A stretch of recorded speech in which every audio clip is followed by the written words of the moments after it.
जय हिंद दोस्तों, मैं नवीन शर्मा आप सभी का स्वागत करता हूं। आशा करता हूं आप सब एकदम अच्छे हैं, एकदम बेहतरीन हैं। एक बार सारे प्यारे दोस्त बताएंगे आप सब कैसे हैं। उम्मीद करूंगा एकदम अच्छे होंगे, एकदम बेहतरीन होंगे, एकदम शानदार होंगे। अशोक, कविता, दीपक चौहान, उपासना, कुंती, अनुज सोनी, भावना, चंद्रशेखर कुमार, गौरव शर्मा, जितेंद्र सिंह, मुनीस लाल, हिमांशु, गौतम, विकास बाबू, सारे प्यारे दोस्तों का बहुत स्वागत है। और दोस्त, हम लोग पढ़ रहे थे समास को। पहली कक्षा में हमने जाना था समास दरअसल में होता क्या है। दूसरी कक्षा में हमने जाना आपका कर्मधारय समास और द्विगु समास को। और आज हम उसी को आगे बढ़ाते हुए आज हम लोग जानेंगे द्वंद्व समास। और आपका द्वंद्व समास के बाद में हम जानेंगे अव्ययी भाव समास, और अव्ययी भाव समास के बाद में बहुव्रीहि समास, और फिर कर्मधारय की तरफ चलेंगे आपका। ठीक है, तो इतनी बात में किसी को मेरे हिसाब से तो कोई दिक्कत नहीं होनी चाहिए। सॉरी, कर्मधारय तो मैं आपको बता चुका हूँ। ठीक है, फिर हम एक विभेद की तरफ चलेंगे कि क्या अंतर होना चाहिए, नज तत्पुरुष क्या होता है संस्कृत वाला, उन सभी की बात हम करेंगे धीरे धीरे। ठीक है, तो शुरू करते हैं आज की क्लास को। एक बार तैयार रहिए और बहुत ध्यान से समझना, पूरे विवेक के साथ में, और एकदम से दोस्त बहुत ध्यानपूर्वक पढ़ा करो। आज हम एक नया समास शुरू करने जा रहे हैं, तीसरा समास, जिसका नाम है द्वंद्व समास। क्या बोला था मैंने? द्वंद्व नहीं बोलते, क्या बोलते? द्वंद्व समास। द्वंद्व समास, द्वंद्व समास होता क्या है दरअसल में, याद रख लेना। आप लोग जानते हैं समास में कितने पद होते हैं, एक बार बताएं। मैंने आपको बताया था समास में कितने पद होते हैं। तो हम सब जानते हैं कि समास में आपका 2 पद होते हैं। तो यानी कि मैं परिभाषा यदि लिखूं द्वंद्व समास की, तो मैं लिखूंगा वह समास जिसमें दोनों पद प्रधान हो, जिसमें दोनों पद प्रधान हो, दोनों पद प्रधान हो। प्रधान का मतलब क्या होता है? मुख्य। ऐसे गांव का प्रधान नहीं, कभी सोचो गांव का प्रधान।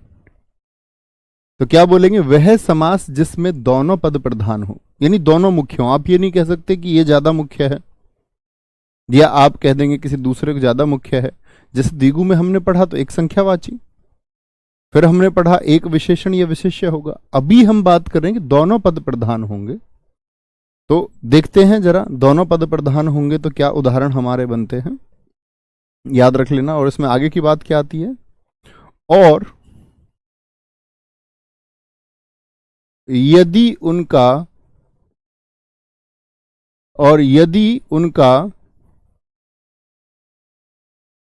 विग्रह किया जाता है। विग्रह क्या होता है? अलग अलग लिखना, मैंने आपको बताया था।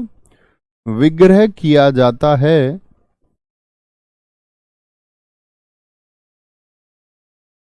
तो और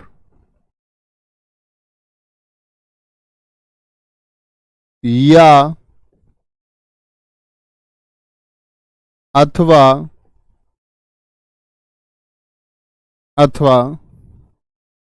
आदि का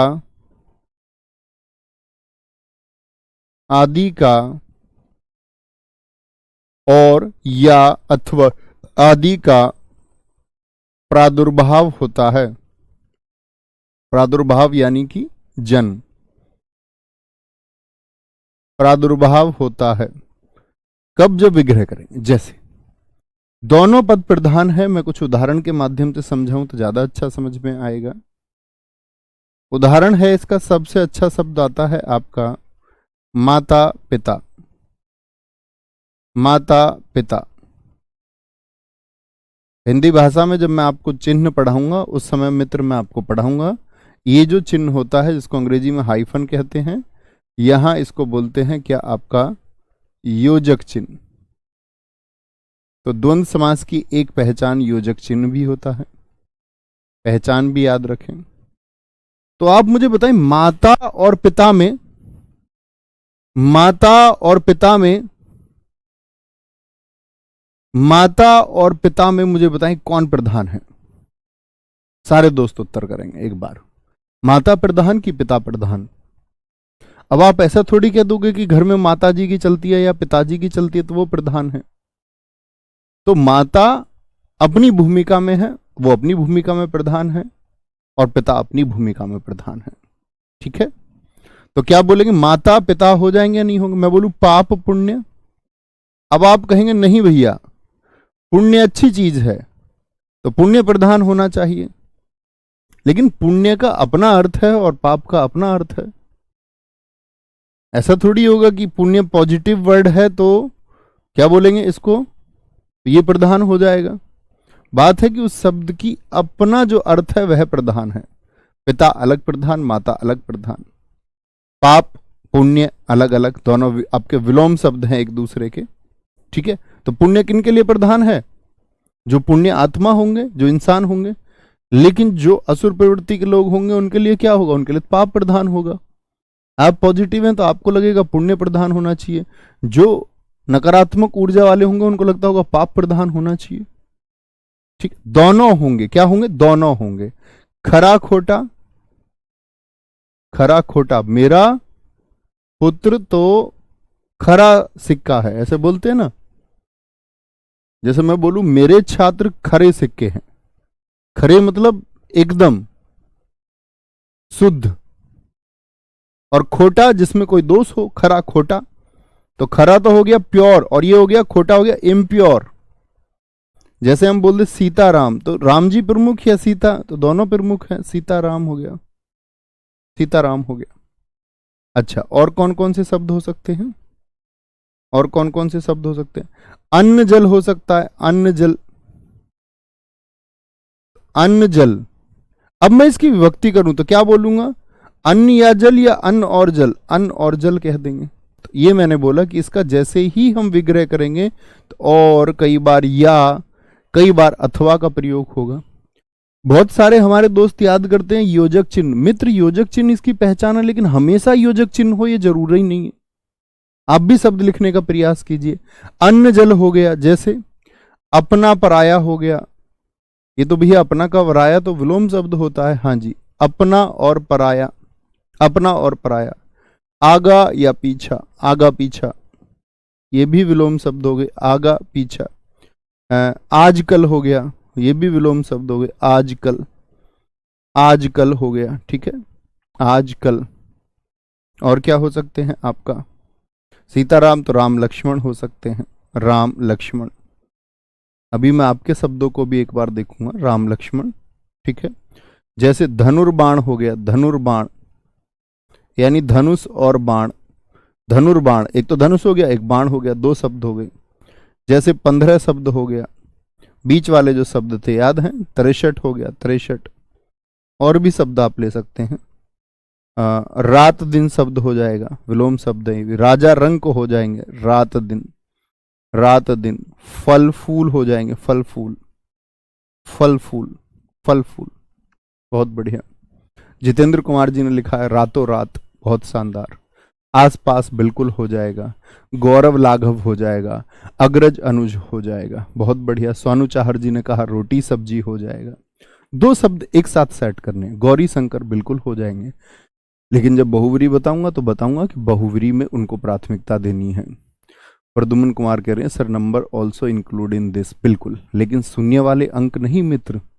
ठीक है, खेल कूद बिल्कुल होगा, उछल कूद भी होगा, देश विदेश भी बिल्कुल होगा दोस्त। बहुत अच्छे शब्द आप सब लिखते हुए। गाड़ी घोड़ा बिल्कुल हो जाएगा, बहुत बढ़िया। रात दिन सुख दुख हो जाएगा, बिल्कुल हो जाएगा। ठीक है, आगे बढ़े तो आप समझे इसमें कितने शब्द होंगे? दो होंगे, दोनों के अपने अपने अर्थ होंगे। द्वंद्व समास में किसी को कोई दिक्कत? दिक्कत आती है कि आप लोग पिछले वाले यूपीएसआई को देखो, या कई बार पूछा गया। मैं नहीं पढ़ाता था, लेकिन पिछली बार इससे प्रश्न बने, और पिछली बार पूछा गया द्वंद्व समास के भी भेद से प्रश्न अब आएंगे। ये बात आपको पता होनी चाहिए। क्या लिखोगे? लिखना द्वंद्व समास के भेद। एक बार मुझे बताइए, कर्मधारय समास के कितने भेद मैंने आपको बताए थे? द्वंद्व समास के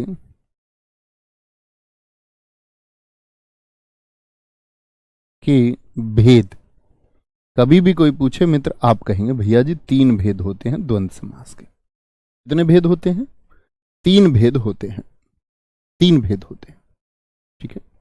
और ये तीन भेद कौन कौन से होंगे देखेंगे जरा ध्यान से। अगर मैं बात करूं दोस्त, ये तीन भेद कौन कौन से होंगे, तो ये तीन भेद होते हैं आपके,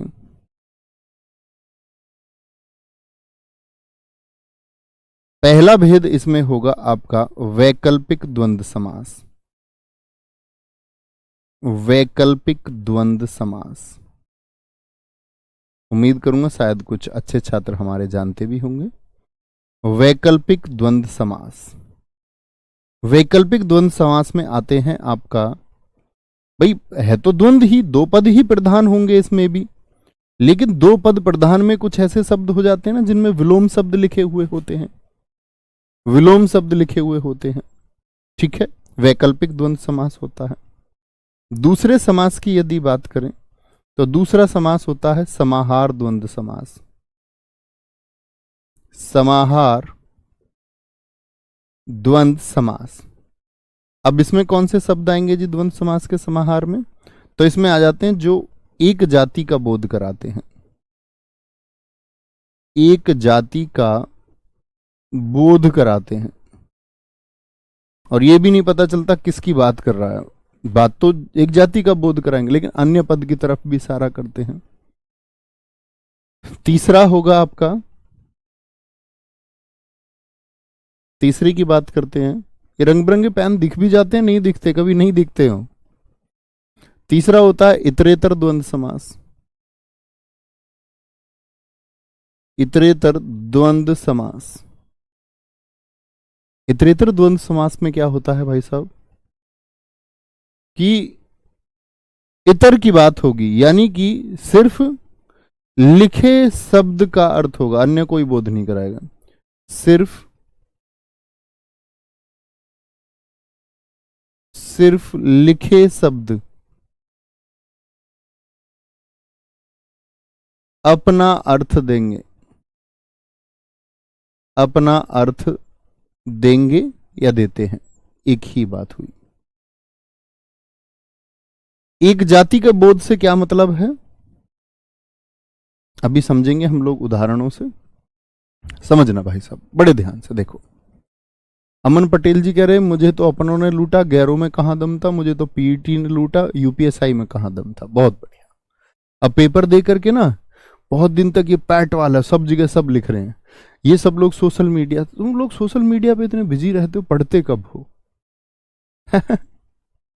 पैट के पेपर में अगर देखे पिछली बार के दो पैट से खेल किया पैट ने, नो डाउट अपने पैटर्न को बदला, लेकिन पूछा भाई साहब सिलेबस से ही। कठिन प्रश्न पूछे लेकिन पूछे तो उसने सिलेबस से ही, ये तो सीधी सी बात है।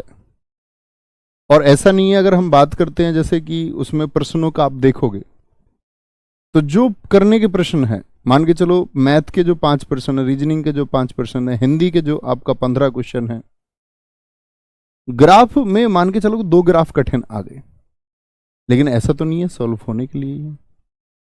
तो जब कभी भी कठिन पेपर आता है तो उसका प्रभाव सब पर समान रूप से पड़ता है, उसके लिए आप परेशान मत होया करो, है ना। कोई दिक्कत कोई परेशानी आ गया।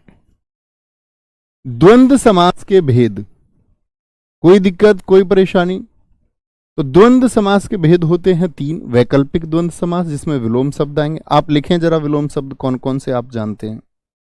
जैसे मैं एक विलोम शब्द जानता हूं, मैं लिखूंगा सुख दुख, क्या बोलोगे? सुख दुख,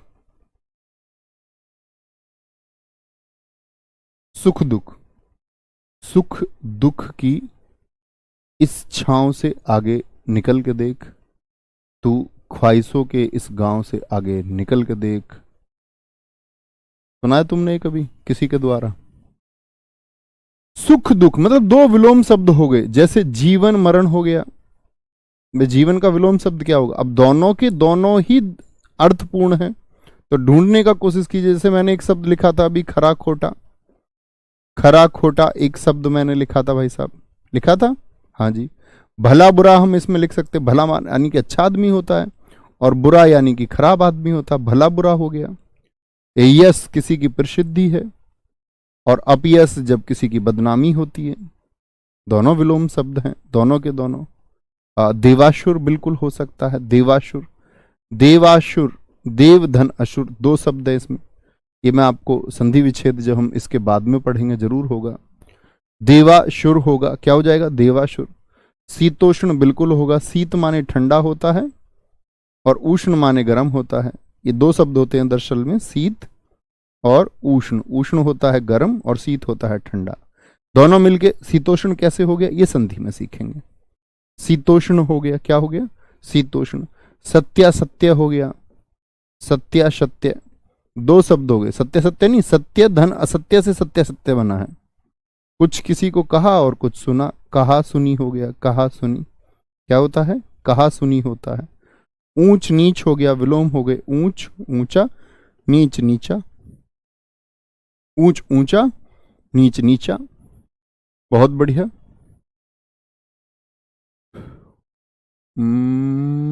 भाई बहन, अरे भाई साहब, भाई बहन कैसे, भाई बहन एक दूसरे के विलोम है क्या? भाई बहन द्वंद्व समास में तो आएंगे, लेकिन एक दूसरे के विलोम है क्या भाई बहन? आप कभी भी इस तरह से ना करना कि उनका विलोम कर दो। पापा का विलोम क्या हो जाएगा, ऐसा थोड़ी है कि हर शब्द का आप विलोम बना दे। हर शब्द का विलोम शब्द या उल्टा शब्द नहीं होता। ठीक है, मैं पूछूं बोतल का विलोम क्या होगा, मैं पूछ लूं आपसे गाड़ी का विलोम क्या होगा, ऐसे थोड़ी। मिट्टी का विलोम क्या होगा, हर चीज का विलोम हम थोड़ी बना देंगे। जातिवाचक संज्ञाओं की जो ये चल आपका द्रव्यवाचक संज्ञाएं चल रही हैं, इनका विलोम थोड़ी बना दोगे। उन्नतावनत, एक बहुत अच्छा शमशीर अंसारी जी ने एक शब्द लिखा, उन्नत ऊपर की ओर, अवनत नीचे की तरफ। अंसारी जी बहुत अच्छा शब्द था आपका, उन्नतावनत। चलो जी आगे चलते हैं। एक जाति का बोध कराने वाले शब्द होते हैं कंकड़ पत्थर। अब कंकड़ पत्थर से आपको क्या बोध होता है? अब कंकड़ पत्थर में सभी प्रकार के छोटे पत्थर बड़े पत्थर सब आगे एक ही जाति के हैं। क्या बात चल रही है कि किस कंकड़ की बात इसने की? मैं बोलूं घास फूस, तो इसका मतलब मैं सारी जितनी भी जंगल की घास फूस है उस सब की बात कर रहा हूं। घास फूस जितना भी है। सर काला गोरा, हाँ काला गोरा बिल्कुल विलोम है। ठीक है, देखा अनदेखा बिल्कुल विलोम है। गीला सूखा बिल्कुल विलोम है। बहुत अच्छा शब्द था आपका राकेश भाई, वेरी गुड। ठंडा गरम बिल्कुल होगा मीनू बमनिया। हंसना रोना बिल्कुल होगा धीरेन्द्र प्रताप सिंह जी। ठीक है, हाँ देश विदेश बिल्कुल होगा जी। भैया जी मोहब्बत और नफरत बिल्कुल हो जाएगा जी। ठीक है, यहां है अब इसके शब्द लिखने का प्रिय। तो एक जाति का बोध करा, जैसे घास फूस हो गया, कीड़ा मकोड़ा बोल दें, कीड़ा मकोड़ा, कीड़ा मकोड़ा। तो कीड़ा मकोड़ा क्या हो गया आपका, एक जाति का। अब पता नहीं चल रहा है इसमें कीड़े मकोड़े की बात करें तो सब कुछ आ रहा है, कॉकरोच भी, बिच्छू भी, खटमल भी, सबकी बात हम कर रहे हैं, सबकी बात। जैसे मैं बोल दूं पेड़ पौधे, तो इसका मतलब मैं किसकी बात कर रहा हूं, मैं सभी तरह के वृक्षों की बात कर रहा हूं। तो एक जाति की बात कर रहा हूं, मैं एक जाति की बात कर रहा हूं। जैसे मैं बोल दूं गाय भैंस, तो मैं अब किसकी बात कर रहा हूं, दूध देने वाले कुछ पशुओं की बात कर रहा हूं, उनका बोध करा रहा हूं। गाय भैंस, गाय भैंस हो गई। और रुपया पैसा, मैं धन की एक जाति का बोध करा रहा हूं, रुपया पैसा, रुपया पैसा हो गया। अब इसमें यह मत कर देना कि जी रुपया बड़ा है तो वो प्रधान हो जाएगा, नहीं, रुपया पैसा हो गया। ठीक है, रुपया पैसा हो गया।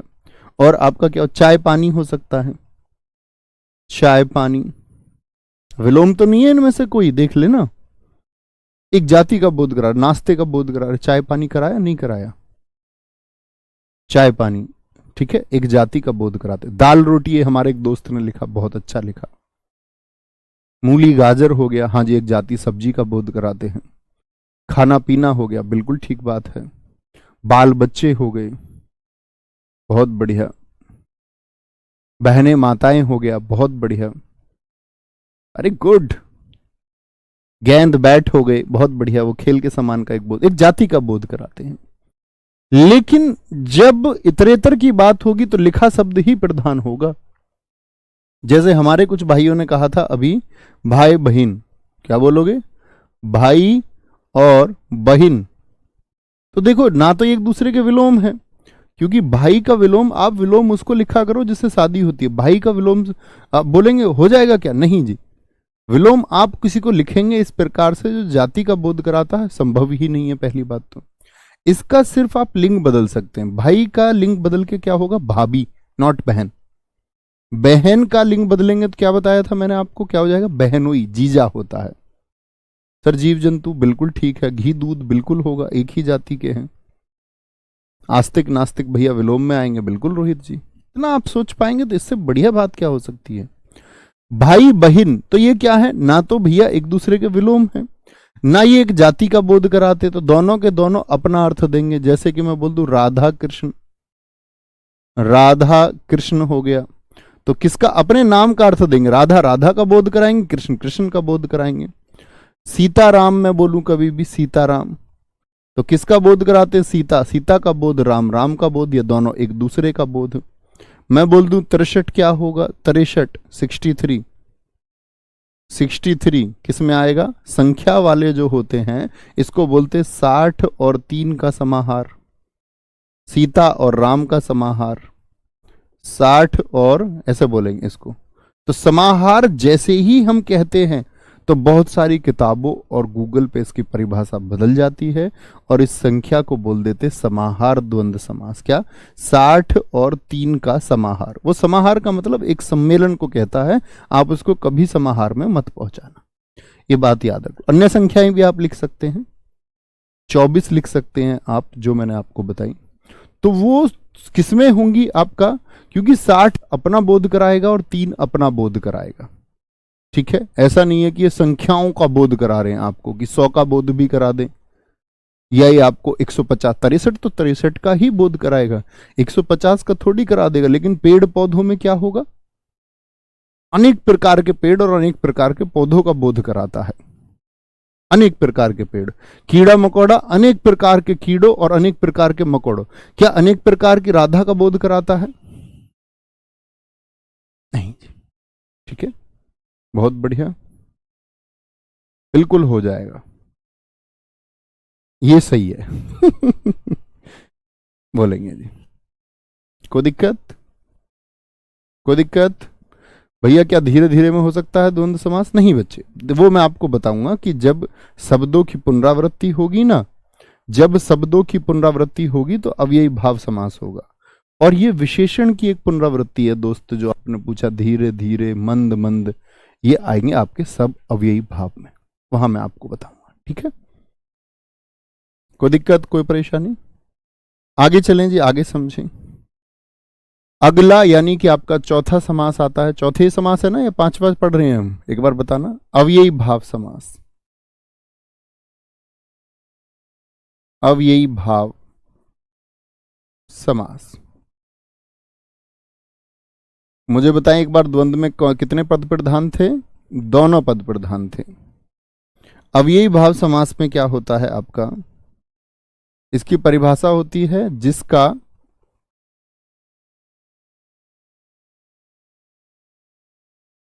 प्रथम पद प्रधान हो।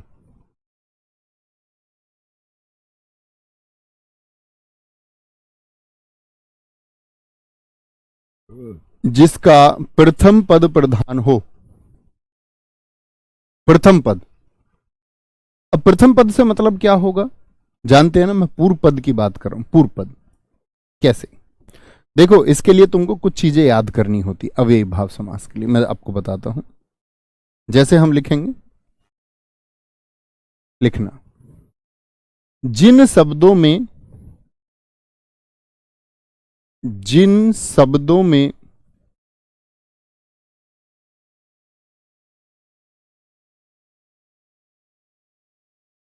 उपसर्ग का प्रयोग हो, जिन शब्दों में उपसर्ग का प्रयोग हो, उपसर्ग का प्रयोग हो। अब आप कहेंगे भैया उपसर्ग क्या होता है? मैं आपको थोड़ा सा समझा देता हूं। उपसर्ग और प्रत्यय, और प्रत्यय, ये दोनों शब्दांश होते हैं। यानी पूरे शब्द नहीं होते मित्र, क्या होते हैं ये? शब्दांश होते हैं। शब्दांश मतलब शब्द का अंश हिस्सा होते हैं और उपसर्ग लगता है शब्द से पहले। जैसे मैंने आपको एक शब्द बताया था, आप लोग देख भी सकते हैं अपनी कॉपी में, सुविचार। सु माने अच्छा और विचार यानी कि कोई ख्याल। ठीक है, शब्द से पहले और प्रत्यय कब लगेगा बताएं जरा? शब्द के बाद लगेगा, शब्द के बाद। तो उपसर्ग जो शब्द से पहले लगता है, शब्द से पहले लगता है, जैसे कि मैं एक शब्द बोल दूं आपसे, बेशर्म।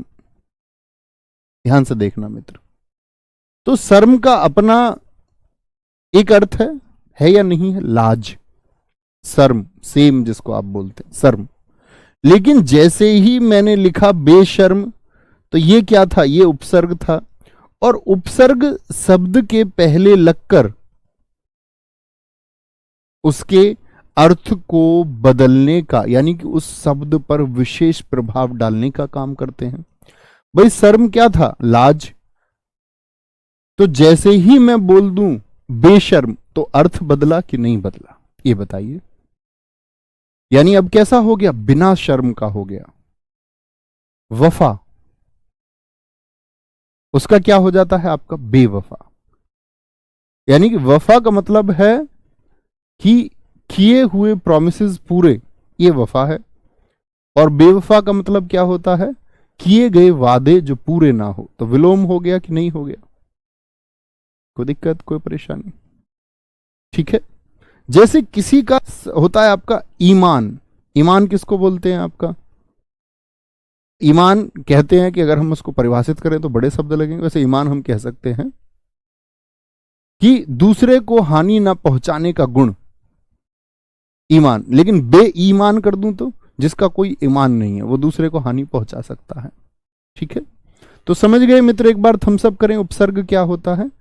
ये हम हालांकि अध्याय पढ़ेंगे पूरा उपसर्ग और प्रत्यय का, तो हम कहेंगे उपसर्ग वे शब्दांश हैं जो शब्द के पहले लगकर उस शब्द का अर्थ बदल देते हैं या फिर बदलने का प्रयास करते हैं, और या कम से कम प्रभाव तो जरूर डालते हैं। तीन बिंदु होते हैं, तीनों बिंदुओं को हम वहां पढ़ेंगे। ठीक है, ठीक है।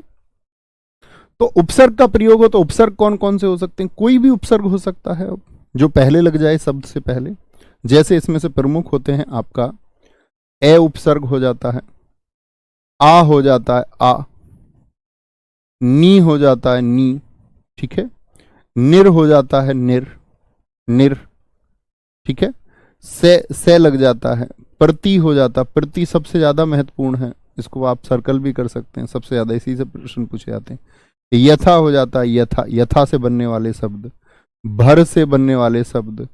ठीक है, भर से, अनु से बनने वाले शब्द, जैसे अनु आ जाता है जिन शब्दों में अनुरूप हो सकता है, अनुरूप हो सकता है, अति शब्द हो सकता है, अति, अति शब्द हो सकता है, बे हो सकता है, बे हो सकता है, क्या हो सकता है? बे।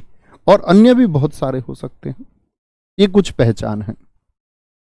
ठीक है, तो क्या पूछेंगे? ए आ ई न, क्या बोलेंगे जी भाई साहब?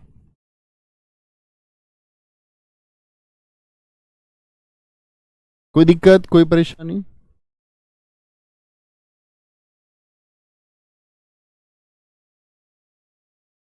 बहुत बढ़िया। एक दोस्त ने लिखा है, हमारे आशीष पाल जी ने, नी से निडर बन जाएगा जी। नी से निडर बन जाएगा। इस तरह से शब्द बनाने का प्रयास कीजिए जैसे मैं बनाता हूं। ऐसे शब्द बनाइए। कौन कौन से? ऐसे हमारा शब्द बन जाएगा दोस्त, उदाहरण लिख सकते हैं आप। ऐसे हमारा शब्द बन जाएगा, ऐसे अनाथ बन गया, जैसे कि अनाथ बन गया, असत्य बन गया। यही नज तत्पुरुष में भी आएगा, तब मैं आपको ए बताऊंगा वहां पर भी। ठीक है, अनाथ हो गया, असत्य, ऐसे होने वाले। अशुभ हो जाएगा, अशुभ। लेकिन मैं बोल दूं शुभ अशुभ तो वो द्वंद्व हो जाएगा। ठीक है, आ से क्या हो जाता है? आजन्म हो जाता है, आजीवन हो जाता है, आजन, आजीवन, आमरण अनशन, मरने तक। जीवन, आजीवन का मतलब क्या होता है? जीवन पर्यंत, आजन्म, जन्म तक। ठीक है, आजीवन हो गया, आमरण मरने तक आमरण, क्या बोलोगे, मरने तक आमरण होता है, आमरण हो जाएगा। नी से बताइए, नीडर शब्द हो गया, नीडर क्या हो जाएगा, सॉरी उपसर्ग है तो उत्क्षिप्त नहीं आएगा, नीडर। नी से लिखिए आप भी शब्द, सारे दोस्त बोलेंगे जी। निर्भय, हाँ वहां पर निर आएगा। सर यथा का मतलब क्या होता है, यथा का मतलब होता है अनुसार। जैसे मैं बोलूं यथाशक्ति तो मतलब शक्ति के अनुसार, ठीक है। मैं बोल दूं यथा रूप तो रूप के अनुसार, लिख लेना इस बात को भी। बहुत बढ़िया। एक दोस्त ने हमारे ने लिखा निधड़क, निधड़क, नी से निधड़क हो गया, ठीक है। निर से क्या बन जाएगा आपका, निर्जीव बन जाएगा। क्या बन जाएगा, निर्जीव बन जाएगा। निर्विरोध बन जाएगा, निर्विरोध, निर्विरोध बन जाएगा, निर्विरोध, ठीक है। या हम लोग बात कर सकते हैं, नी से एक शब्द निरोग भी बन जाता है, निरोग। आप कहेंगे भैया आपने तो वहां पर लघु ई बताई थी, यहाँ तो दीर्घ आ गया। ये संधि में बताऊंगा, नीधन रोग दीर्घ ई का निर्माण कर देता है और शुद्ध शब्द होता है नीरोग, ठीक है। से सैनाथ हो सकता है, माता पिता के साथ में सैनाथ। प्रति से तो बहुत सारे शब्द आप बना सकते हैं, प्रतिपल, ठीक है, प्रतिपल हो गया आपका। जैसे प्रति से और शब्द सोचिए क्या बना सकते हैं हम लोग, प्रतिशत शब्द बना सकते हैं, प्रतिशत, प्रतिशत हो गया आपका, ठीक है। एक इससे प्रत्येक शब्द बना सकते हैं, जब मैं यण संधि बनाऊंगा तो आप जानेंगे। प्रत्येक, एक प्रतिघात, सॉरी प्रत्याघात होता है, प्रत्याघात, माफ करें, प्रत्याघात, ठीक है। यथा से बनाइए शब्द, यथा से बनने वाले जितने भी शब्द होंगे। अब देखो जैसे मैं बोल दूं आपसे यथा योग्य, तो इसका मतलब क्या होता है यथा का, भाई सब समझना, इसका एक अर्थ लिख लेना। यथा योग्य यानी कि योग्यता के अनुसार, योग्यता के अनुसार। इसका मतलब होगा मित्र आपका कि यथा का मतलब होता है के अनुसार, ठीक है। जैसे मैं एक शब्द लिख दूं यथाशक्ति, यथाशक्ति, तो इसका क्या अर्थ होगा, इसका अर्थ होगा कि शक्ति के अनुसार, शक्ति के अनुसार।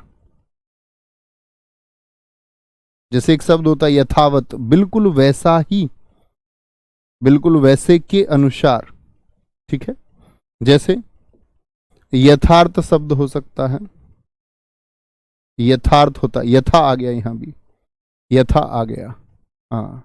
एक बे शब्द से लिख सकते हैं, बेशर्म हो गया, अभी लिखाया था मैंने, सॉरी, बेशर्म, बेवजह, क्या बोलेंगे, बेवजह, बेवजह हो गया। भर से लिख सकते हैं, भरसक प्रयत्न किया उन्होंने, पूरा दम लगाकर, भरपेट, भरपेट, ठीक है। अति से लिख सकते हैं अति, अतिवृष्टि यानी कि अधिक वर्षा। अत्यधिक शब्द हो सकता है, अत्याधिक मत लिख लेना, अत्यधिक, ये मैं आपको सिखाऊंगा निर्माण शब्दों के समय पर। अनु से लिख सकते हैं अनुकरण, अनुकरण। अनुसार शब्द लिख सकते हैं, अनुसार, क्या बोलोगे, अनुसार, जिसमें कि अनु का प्रयोग होता हो, किसका, अनु का। अनुगमन शब्द हो सकता है, अनुगमन शब्द हो सकता है। निरोग होगा या निरोग, ये होगा, सिखाऊंगा मैं आपको संधि के समय पर, ठीक है। दरअसल में ये होता है, अभी भी सीख लो, कोई दिक्कत नहीं है। नी एक उपसर्ग होता है, नी धन रोग, जब विसर्ग संधि हम पढ़ते हैं, जैसे कि एक शब्द होता है नीहि धन रज, तो संधि का एक नियम आएगा कि यदि संधि से पहले कोई स्वर ई है और बाद में उसका निर्माण रे से हो, तो इधर एक स्वर्ग आता है, स्वर आता है, क्योंकि नी में क्या है, मैंने आपको बताया था नी में न मत समझना,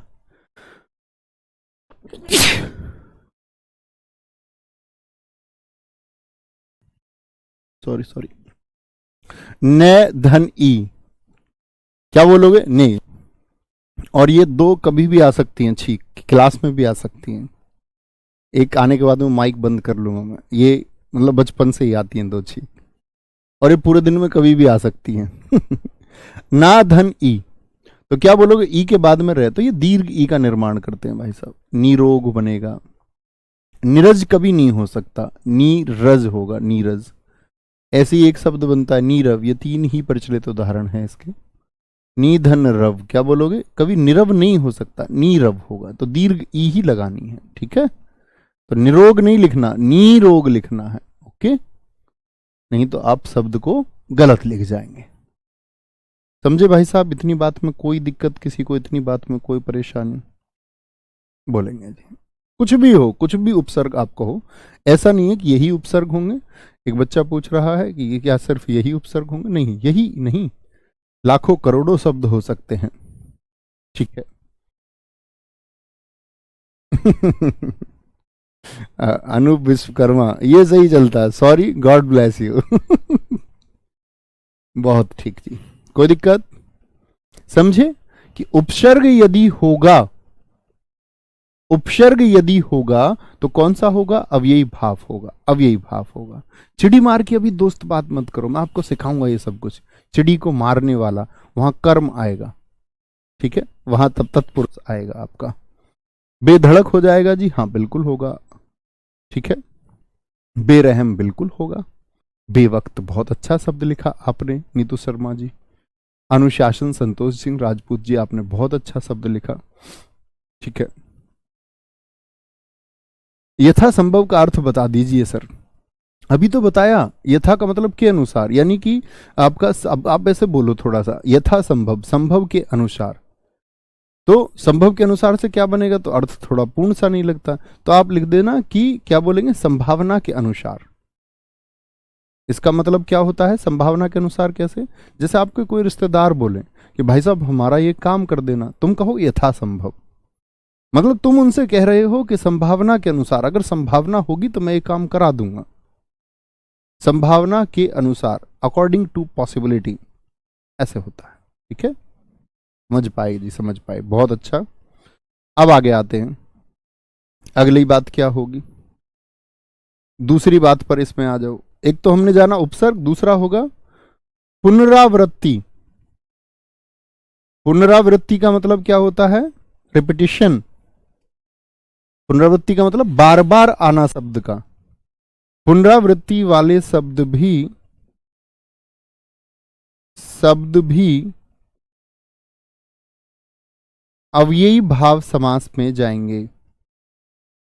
अब पुनरावृत्ति मतलब एक ही शब्द एक से अधिक बार यदि आए, अव्ययी भाव समास में या अव्ययी भाव समास के अंतर्गत आते हैं। अंतर्गत मित्र आते हैं। कैसे? कौन कौन से शब्द हैं? मैंने बोला कि पुनरावृत्ति होनी चाहिए। क्या होनी चाहिए? पुनर्धन आवृत्ति। पुनः यानी कि फिर से, और आवृत्ति यानी कि फ्रीक्वेंसी, फिर से आए। जैसे मैं कोई शब्द बोल दूं आपसे, गांव गांव, उन्होंने गांव गांव जाकर के मेहनत की, तो गांव गांव को मैं रेखांकित कर दूं और बोल दूं गांव गांव में कौन सा समास होगा? तो गांव शब्द कितनी बार आ गया? एक बार की एक से ज्यादा बार। तो ऐसे पुनरावृत्ति होती है। तो जैसे संज्ञा की पुनरावृत्ति होती है, यानी संज्ञा आप जानते हैं या नहीं जानते? यस और नो, यस और नो। तो आप बोलेंगे हाँ जी भैया, संज्ञा की पुनरावृत्ति हम संज्ञा को तो जानते हो, पुनरावृत्ति देखेंगे। जैसे मैं बोल दूं आपसे कि घर है, तो घर एक संज्ञा है कि नहीं है? संज्ञा शब्द है, हाँ जी। और मैं इसी शब्द को दोबारा से पुनरावृत्त कर दूं, यानी कि 2 बार लिख दूं, 2 बार लिख दूं। बहुत अच्छा लिखा शुभम सिंह जी ने एक शब्द, हाथों हाथ, बहुत बढ़िया। पल पल, पल पल दिल के पास वो रहती हैं। क्या बोलोगे? घर घर, पल पल, और क्या हो सकता है मित्र आपका? और बहुत सारे शब्द, हम गांव गांव बोल सकते हैं। अभी मैंने बोला था गांव गांव, गांव गांव हो सकता है। हाथों हाथ, उसने हाथों हाथ फैसला कर दिया, ठीक है। अब देखो यहां जरूरी नहीं है योजक चिन्ह लगे, हाथों हाथ ओ लगे तो योजक चिन्ह नहीं आएगा, बीच में ओ लगे यदि। हाथों हाथ, वह रातों रात तरक्की कर रहा है, उसका कारोबार दिनों दिन बढ़ रहा है, उनके घर में खुशियां दिनों दिन बढ़ रही हैं, दिनों दिन, क्योंकि दिन एक संज्ञा शब्द है, पुनः पुनः बिल्कुल हो जाएगा, कानो कान बिल्कुल शब्द होगा, कानो कान किसी को खबर नहीं पड़नी चाहिए और परीक्षा में कानो कान को रेखांकित कर देगा और पूछ लेगा आपसे कि बताइए भाई साहब कि कानो कान में क्या होगा, तो कान एक अंग है, तो संज्ञा तो है ही, ठीक है। हाँ, उसने प्यार प्यार में लूट लिया ये ठीक है, प्यार प्यार भाववाचक संज्ञा है भाई साहब, उसने प्यार प्यार में लूट लिया गली गली बिल्कुल होगा, गली गली बात चली, बहुत बढ़िया। नहीं, धीरे संज्ञा थोड़ी है, अभी आप ऐसे करेंगे, थोड़ा विभेद करना, अभी संज्ञा सोचना, धीरे क्या संज्ञा है, संज्ञा सिर्फ लिखिए, धीरे तो विशेषण है, धीमी गति, धीमा विशेषण को दर्शाता है, धीरे मंद तेज ये सब विशेषण को दर्शाते हैं, बहुत बढ़िया। साफ, साफ भी विशेषण है, साफ भी विशेषण है, जैसे मैं बोलूं साफ रास्ता, तो रास्ता विशेष्य हो गया और साफ क्या है, विशेषण है, रास्ते की विशेषता बता रहा है, साफ जगह तो जगह की विशेषता बता रहा है, संज्ञा लिखिए अभी, वैसे सही है, शब्द तो सारे ही हो जाएंगे, लेकिन मैं कह रहा हूं कि आप लोग एक बार संज्ञा को भी सोचिए, थोड़ा सा सोचिए बस, ऐसे तो आगे फिर आएगा सर्वनाम की पुनरावृत्ति, और सर्वनाम की पुनरावृत्ति कैसे होगी जी, सर्वनाम शब्द कितने बताए थे मैंने आपको, पहले ये बताइए जरा, तब जाने बात को कि सर्वनाम शब्दों की कुल संख्या कितनी होती है, तो क्या बोलोगे, कुछ एक सर्वनाम था, कुछ न कुछ, कोई न कोई चाहिए हम पे मरने वाला, कोई ना कोई, तो कोई कौन है, अनिश्चयवाचक है, मतलब निश्चित ही नहीं है, निश्चित ही नहीं है, बहुत बढ़िया। एक ने कहा है अगर तुम मुझसे प्यार नहीं करते तो सच सच और साफ साफ बोल दो ये सही है, तो सच सच और साफ साफ ये भाई साहब क्या होंगे आपके, हमारी बहन जी ने एकदम ठीक लिखा, ये क्या होंगे सारे के सारे, ये सारे के सारे होंगे आपके अव्ययी भाव समास, ठीक है। 11 लिखा है बहुत सारे दोस्तों ने, कुछ दोस्त मेरे 6 लिख रहे हैं, कुछ 13 लिख रहे हैं, वैसे खुशी की बात यह है ज्यादातर 11 लिख रहे हैं, और यही जो 6 लिखते हैं यही ना पढ़ने वाले हैं, यही फिर अगर आपने आज अपने इस अध्ययन को नहीं बदला, जब आप मैंने कहा कि निश्चित नहीं है तो ना बोलिए, निश्चित है कुछ तो बोलिए, बोलना नहीं है, सीखना है, नहीं जानते तो एक बार जानिए, इसके बाद में फिर आप रह जाते हैं, फिर आप लोग एडिट करते हैं उस पर जाकर के, और फिर सिलेक्शन से नाराज लोग कहते हैं कि RWA धोखाधड़ी करवाता है, फिर एक ऐसा वर्ग डेवलप करते हैं लोग पैसे दे करके, ऐसे संस्थान जो इस सिलेक्शन प्रोसेस से परेशान हो जाते हैं कि RWA के इतने सिलेक्शन क्यों, वो फिर बच्चों को भड़काते हैं, पैसे देते हैं, पैसे दे करके लोगों से बुलवाया जाता है, वित्र निराशा तक नहीं पहुंचना है, बहुत अध्ययन करना होगा प्लीज, अगर नहीं जानते ना तो कभी हमेशा भूलना नहीं है उस बात के ऊपर, ना कमेंट में ना जीवन में, आप इतनी सिर्फ एक इतनी सी एक रेखा निश्चित कर लो कि जिसके बारे में आप नहीं जानते उसके बारे में नहीं बोलेंगे, कहीं भी चीजें आसान हो जाएंगी। दिक्कत ही है कि जिस चीज के बारे में हम नहीं जानते हम उसके बारे में बोलना चाहते हैं, ठीक है। सर्वनाम की पुनरावृत्ति हो जाएगा मित्र, ये नहीं है कि आप 6 कह रहे हैं, सीख जाएंगे सब, उसमें कोई बड़ी बात नहीं है, लेकिन मैंने आपको बताया था उस दिन, मस्तिष्क में जगह घिरती है उसे एक बात की, विशेषण की पुनरावृत्ति,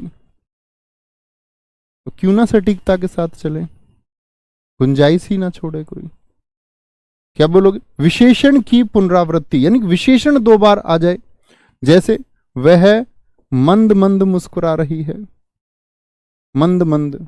वह धीरे धीरे आ रही है, धीरे धीरे से तुम मेरी जिंदगी में आना। ठीक है, साफ साफ, साफ साफ हो गया आपका। एक होता है इसमें बड़ा चर्चित है, बहुत पूछा जाता है भाई साहब, धड़ाधड़। धड़ाधड़ मैं कहूं कि सबसे ज्यादा मैंने देखा हो परीक्षाओं में। बहुत बढ़िया। हाँ, रिवीजन जरूरी है। ठीक है सर, परिश्रम में कौन सी संज्ञा भाववाचक संज्ञा है बच्चों? ठीक है, ठीक है अमन यादव जी। किसको कौन मिले क्या पता। संज्ञा की पुनरावृत्ति हो गया, संज्ञा की पुनरावृत्ति, इतनी बात में कोई दिक्कत कोई परेशानी। अच्छा, मैंने आपको, आप ध्यान से देखिए, कर्मधारय में एक शब्द बताया था सुविचार। तो सु माने अच्छा मैंने आपको बता दिया और विचार बता दिया। अब आप में से कुछ बच्चे ऐसा नहीं सोच रहे होंगे भैया सु एक उपसर्ग भी हो सकता है, सुगम। सुगम क्या होगा? मंद मंद ठीक नहीं लिखा है भैया। अच्छा, मंद मद लिख दिया मैंने, ठीक है सॉरी, मंद मंद होगा। तो आप कहेंगे अब सुविचार में हमको दो चीजें सोचने में आई भैया, हम दो चीजों पर मजबूर हुए और सोचना ही चाहिए आपको। आप कहेंगे सुविचार में, अब आपने कह दिया कि भैया अगर पहला अक्षर जो है वो आपका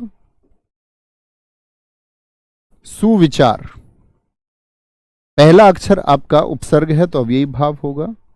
अब मैं इसको कर्मधारय चुनूं, अगर दोनों ही विकल्प में आ जाए तब क्या चुनूं? तब आप चुनेंगे अव्ययी भाव को। किसको चुनेंगे? अव्ययी भाव को चुनेंगे। और ये मैं आपको बताता भी रहूंगा, तो समझे, कभी भी कंफ्यूजन होगा यदि उपसर्ग पहले है, अगर भैया अव्ययी भाव नहीं है तब क्या चुनना है? तब तो कर्मधारय यानी सु अर्थ देगा अच्छा का।